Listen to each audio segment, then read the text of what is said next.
Hello, welcome to Inkybay. So you have successfully installed Inkybay to your Shopify store. So now let me show you how to navigate through the Inkybay app. So let's get started.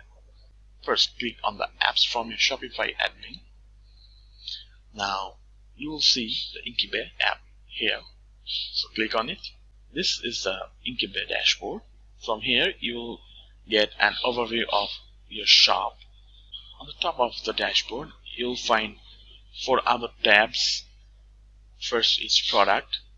From here, you will be able to create and modify your products and make them customizable.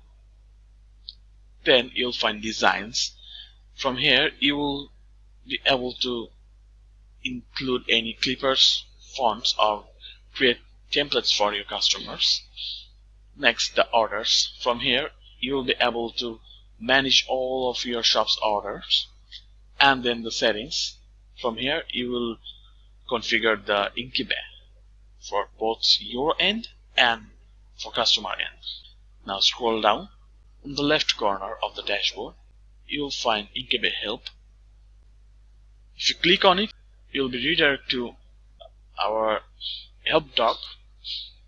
From here you will find step-by-step instructions for how to use Inkybay app for your Shopify store.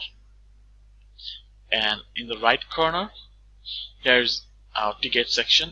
If you face any problem, simply click here to submit your ticket. And at the very right corner, this is our live chat button. When our support team is available, you will find it active and you will submit live problem to our support team and they will be happy to help you. So that's all for today. Thank you and happy selling with Inkybay.